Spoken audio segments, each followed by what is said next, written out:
Spectrum breaking news alert. Watch. Donald Trump's nomination of Representative Matt Gaetz to be Attorney General is telling. In June, Gaetz ripped Attorney General Merrick Garland over the Justice System's coordinated effort to go after Donald Trump. Gaetz, you've told us it's a dangerous conspiracy theory to allege that the DOJ is communicating with state and local prosecutions against Trump. You can clear it all up for us right now. Will the DOJ provide to the committee all documents between the department and Alvin Bragg's office and Fani Willis' office and Leticia James's office? Retribution is coming. You can clear it all up for us right now. Will the Department of Justice provide to the committee all documents, all correspondence between the department and Alvin Bragg's office and Fani Willis' office and Leticia James's office? The offices you're referring to are independent offices of state. I get that. The question is whether or not you will provide all of your documents and correspondence. That's the question. I don't need a history lesson. Well, I'm going to say again, we do not control those offices. They make their own decisions. The question is whether you communicate with them, not whether you control them. Do you communicate with them, and will you provide those communications? You make a request. We'll refer it to our Office of Legislative Affairs. But see, here's the thing. You come in here and you lodge this attack that it's a conspiracy theory, that there is coordinated lawfare against Trump. And then when we say, fine, just give us the documents, give us the correspondence, and then if it's a conspiracy theory, that will be evident. But when you say, well, we'll take your request, and then we'll sort of work it through the DOJ's accommodation process, then you're actually advancing the very dangerous conspiracy theory that you're concerned about. Now, you were a judge, once nominated the highest court in our country. When you were a judge, I'm just curious, did you ever make political donations to partisan candidates? No. No, and you didn't because that would create the potential appearance of impropriety. I didn't because there's a federal rule barring federal judges from making contributions. Right, but under that same theory of attacks on the judicial process, like, shouldn't someone be owed like a jury of their peers and a judge that's non-biased rather than getting a judge from your political opponent's donor file? I'm well aware that you're not asking a hypothetical. You're asking me to comment on a jury verdict in another jurisdiction which has to be respected. I won't comment on it. That case is still ongoing. The defendant Mr. Attorney General, I hadn't asked you about the verdict yet. We were getting there. I was talking about the judge. And so let me ask you this question about your time as a judge.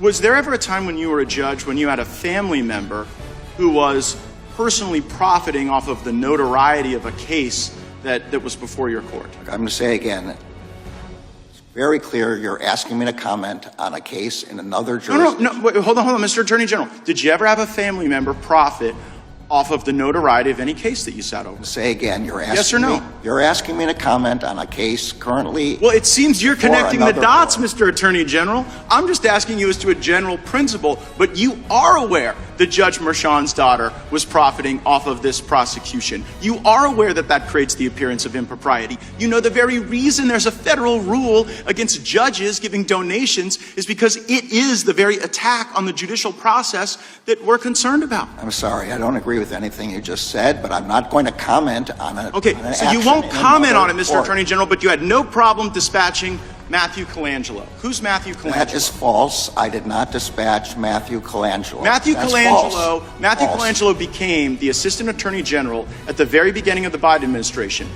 Without having been Senate confirmed, goes and gets this senior role at the DOJ, and then after, I believe it's Gupta replaces Colangelo, Colangelo makes this remarkable downstream career journey from the U.S. Department of Justice in Washington, D.C., and then pops up in Alvin Bragg's office to go get Trump. And you're saying that's just a career choice that was made that has nothing to do with the lawfare coordinated by the saying it's false. I did not dispatch Mr. Colangelo anywhere. Well, do you know how he ended up there? I assume he applied for a job there and got the job. But see, you know what? I can tell you I had nothing to do with it. Well, you might not have had anything to do with it, but we've got this contemporaneous evidence in Mr. Pomerantz's book. So Pomerantz writes this book, which I'm sure you're aware of, where he says, we put together the legal eagles to get Trump. We got all these folks together and we assembled them for that purpose. And so when we on the Judiciary Committee think about attacks on the judicial process, our concern is that the facts and the law aren't being followed. A target is acquired here, Trump, and then you assemble the legal talent from DOJ, Mr. Pomerantz, and you bring everybody in to get him. And meanwhile, the judge is making money on it. The judge is making money on it, or the judge's family is making money on it for stuff that you yourself wouldn't do. You know, no one's going to buy this. No one's going to believe it. It's going to create great disruption. And I am saddened by it because, like you, I have given my life to the law. I care deeply about the law. And I think that the lawfare we've seen against President Trump will do great damage well beyond our time in public service. I see my time's expired. I yield. Watch. U.S. United States President-elect Trump, Elon Musk, and Chris Macchio belt out "God Bless America" at Mar-a-Lago sing-along.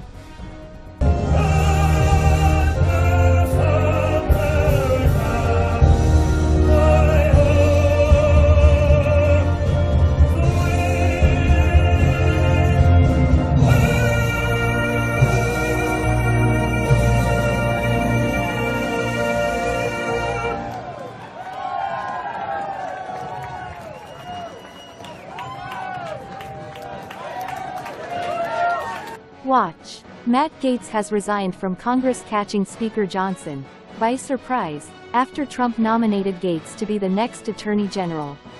Gaetz issued his resignation letter effective immediately. That caught us by surprise a little bit, but I asked him what the reasoning was and he said, "Well, you can't have too many absences. Under Florida state law, there's about an 8-week period to select and fill in a vacant seat." Matt and I were classmates. We came to Congress at the same time in the 115th Congress in January 2017, and alphabetically we're seated right next to one another in Judiciary Committee. We served there together for 7 years. Some of y'all who cover Judiciary know those are long meetings, so I got to know Matt very well. Look, I'll say this. Everyone who served with him will tell you he's one of the most intelligent members of Congress. He's an accomplished attorney. He's very concerned about the lawfare that has been occurring in the Department of Justice under the Biden administration, and the fact that the American people have lost their faith in our institutions of justice because of everything that we've seen. He's a reformer in his mind and heart, and I think that he'll bring a lot to the table on that. I think out of deference to us, he issued his resignation letter effective immediately of Congress. That caught us by surprise a little bit, but I asked him what the reasoning was, and he said, well, you can't have too many absences. So under Florida state law, there's about an 8-week period to select and fill a vacant seat. And so by doing so today, that allows me, I've already placed a call to Governor DeSantis in Florida and said, let's start the clock. He's in Italy at the moment, and so we're going to talk first thing in the morning about this. And if we start the clock now, if you do the math, we may be able to fill that seat as early as January 3rd when we take the new oath of office for the new Congress. So Matt would have done us a great service by making that decision as he did on the fly. And so we're grateful for that. So we move forward. Look, I'll say this about people have asked me all day long. President Trump is poaching all of your talent. Yes, but we have an embarrassment of riches here. The Republican conference is full of talented people who are extraordinary leaders and have great expertise, and everyone in this Congress, in this conference, could serve in a leadership position in the administration. But I have NNPCL has sacked Umar Agia, the Chief Financial Officer, CFO, and appointed Mr. Adedapo A. Segun to replace him as the CFO. Mr. Segun has held the position of Executive Vice President for Downstream, where he played a crucial role in enhancing the company's downstream operations. NNPCL also appointed Mr. Isiaku Abdullahi as Executive Vice President, EVP Downstream. Mr. Udobong Encha has been appointed as the Executive Vice President, EVP, of Upstream. Breaking. NNPCL signed 10 years deal to supply gas to Dangote Refinery. NNPC signs 10 years deal to supply gas to Dangote Refinery to boost local production. The Nigerian National Petroleum Company, NNPC, Limited has signed a 10-year gas supply agreement with Dangote Refinery, marking a significant boost for local production and industrial growth in Nigeria. The deal, signed on Tuesday at the Dangote Group headquarters in Lagos, involves NNPC Gas Marketing Limited, NGML, a subsidiary of NNPC Limited, supplying 100 million standard cubic feet of natural gas daily to the Dangote Refinery in Ibeju-Lekki, Lagos State. The supply will last for an initial period of 10 years, with options to extend, according to a Wednesday statement by NNPC spokesperson, Olufemi Sonai. He said under the new agreement that 50 million cubic feet were supplied on a guaranteed basis daily and another 50 million on a flexible arrangement. Under the terms of the agreement, NGML will supply 100 natural gas supply to the refinery for an initial period of 10 years, with options for renewal and growth.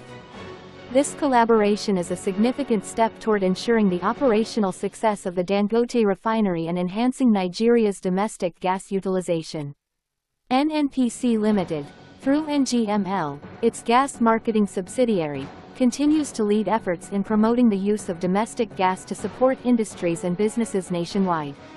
The agreement represents a milestone for both NNPC Limited and Dangote Refinery, aligning with their shared commitment to boosting local production and providing vital products for the benefit of all Nigerians.